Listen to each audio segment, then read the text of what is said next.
So we skipped work on this yesterday while we went to Manuel's oath taking, and today we resumed back again on work. Now Arlie worked on plastering inside the garage yesterday with one helper, but as far as working on the septic tank, I wanted to be here while that took place, which is happening again right now. We begin pouring. One of the challenges I'm having right now is that I want this concrete tank to ground poured solid cement.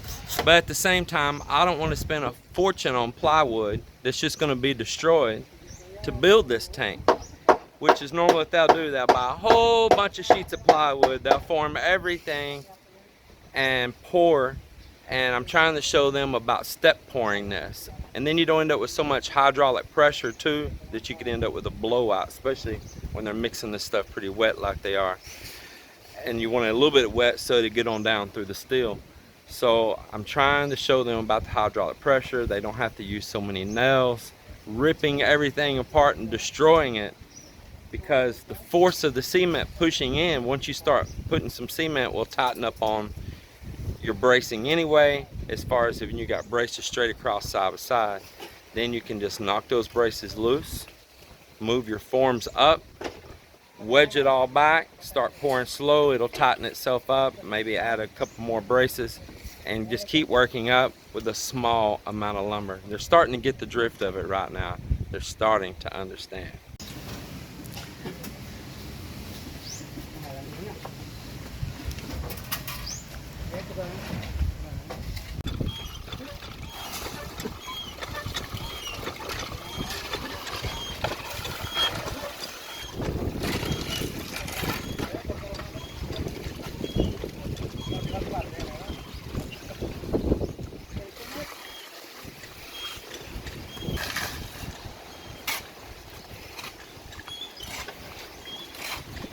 Over here away from them for a minute, I want to discuss something. Sometimes you'll run into a little bit of a pouty face and just let it go. What'll happen is that they're getting paid, you know, by the day, right? And they just want to work at a nice even pace. Sometimes that pace is a little bit slower than it should be. And you'll see things that should have been done in just a little bit, especially if you're used to building stuff like I am in the West, back in the US. You know the time frame that should take. You've worked around it. I've been around concrete. I know how quick something should go, and I know how it should go. And they have their method, and that works for them, and that's fine. But sometimes when us foreigners, us Westerners, or even from other countries, not just the West, come here, we want things at a higher grade. I've noticed some Saudis come here. I've noticed even some Syrians come here that, you know, they want things a little better than what's the norm here. Koreans, a lot of South Koreans here, and they're the same way. And so we push them differently than what they're used to. We either want to push them to work more efficiently, we want to show them a better method, or we want them to move a little faster. And sometimes I get that. Today I'm trying to show them that they don't have to 100% form this whole tank to the top with a whole bunch of wood and 10 million nails and braces. That just for a little bit of material here, it's a septic tank that we can pour around the bottom, and as it begins to set but not completely set, move up and move up and move up without ever really getting a cold joint. It's kind of like doing what they call a slip joint, you know, a slip form, slipping up.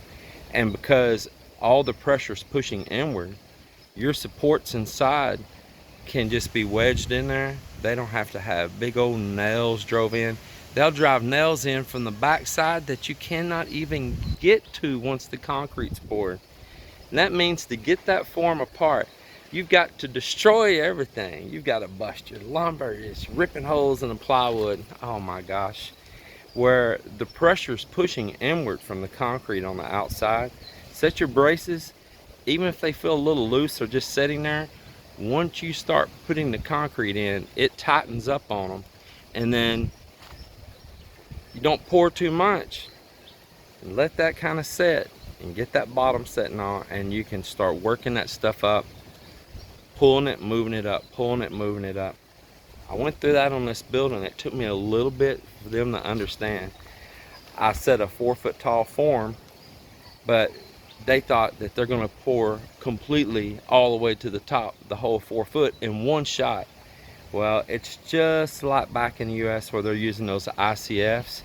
You want to pour a small bit all the way around, come up all the way around, come up all the way around, come up all the way around. And it's hardening down below. You don't end up with so much hydraulic pressure and a blowout. And man, they just think they got to do it 100%. But the main thing is they're not used to pouring anything solid. They're used to this right here. They're used to this hollow block. And this is what you get out of the hollow block right here. Look at this.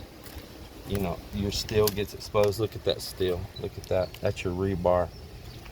Look at this. Here's a fine example of hollow block right here. Look at this. This is hollow block in a few years. See that? Look at that. This is their typical way, with a little bit of cement plaster stuck on the outside. Ooh, nice place for geckos to live too. See that? I could just hit this and break all this off, right? Look at that. Look at this. This is the kind of work I don't want. This is what I don't want my house to be in just a few years. You see that? This is not what I want. This was built, I think, in 2005. And look at this. You see here? Watch this. Look at this. You see that? Look at that. You understand? This is why I want it poured solid concrete here, and I want to oversee it, because that would be my house in the future.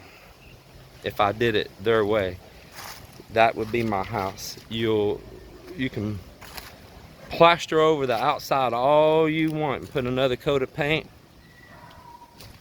but it still ain't nothing if that core is not solid, right? So you're gonna go through some learning curves, and make sure you're helped. Don't get mean and nasty with them, and just be patient with them, because it's something different than they've been taught. And they might laugh a little bit at your ways, but in your mind, you know 100% you're doing it right. They're just a little embarrassed because it's something different than they know. Just be patient, calm, and don't get insulting, and everything will work out all right.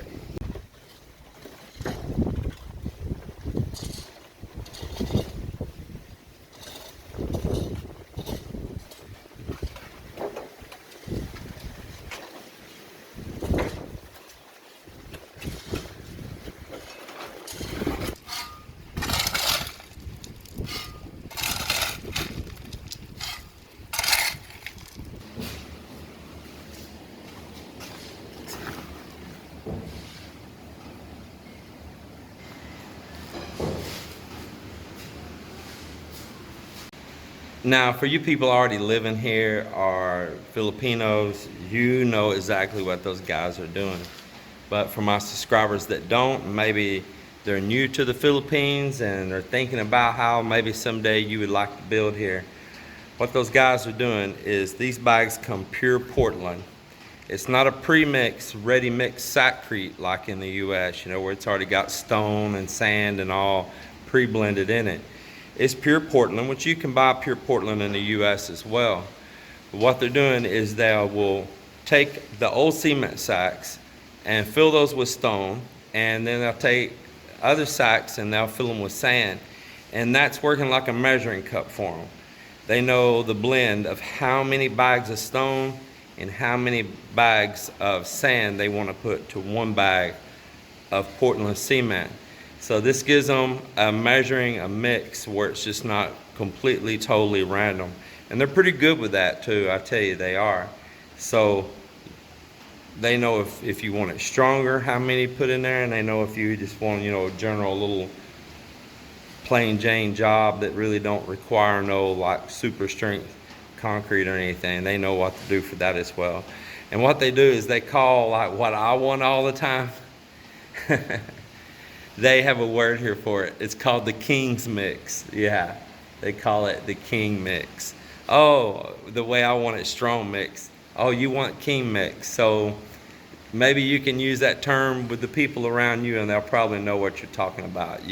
It sounds a little odd, sounds kind of braggadocious, like I'm a king, but it's just their terminology.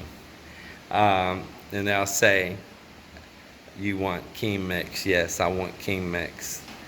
I'd rather spend a little bit more for King Mix. That's right. Well, that's what's going on here. They got the bottom of the septic poured in today and up the side walls, the first 2 foot. And we're letting that cure for just a little bit, but not a complete cure. And then I have those forms made where we can knock out all that bamboo in the center. It's not nailed, it's notched.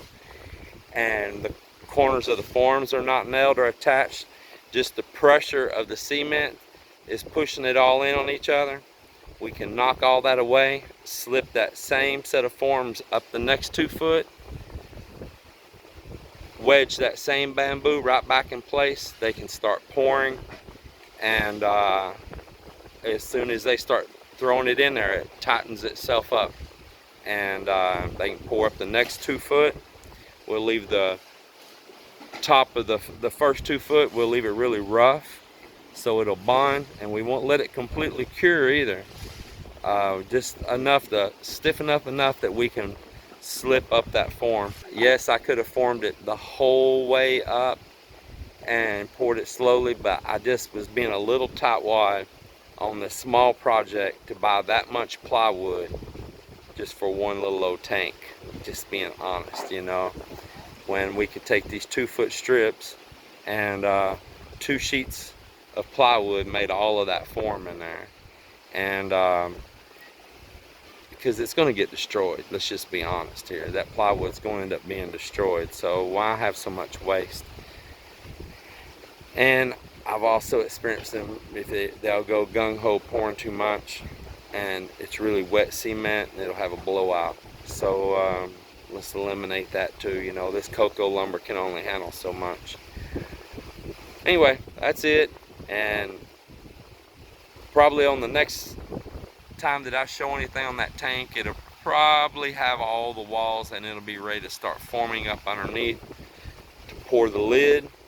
And I'm building a restroom, a CR as they call it, directly on top of that septic tank. I want a restroom out here in the back at ground level. Remember, our house is being built up in the air.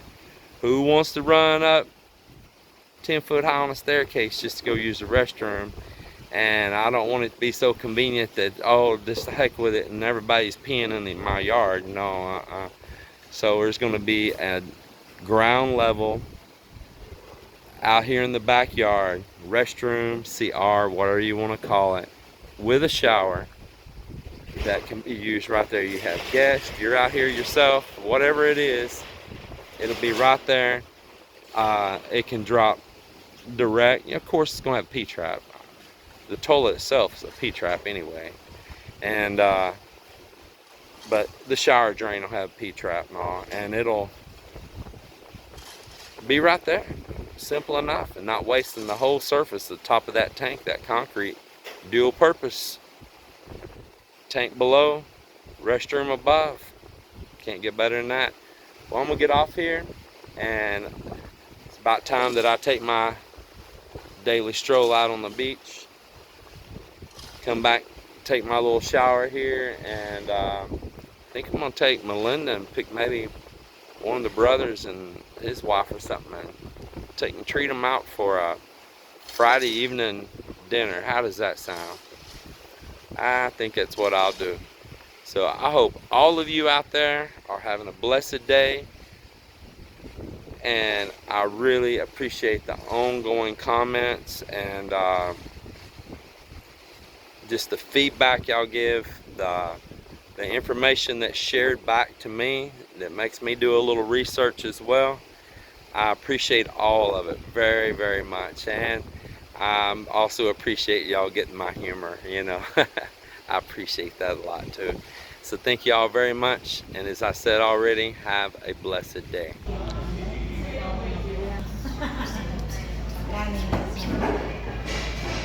Yeah, the mango roll.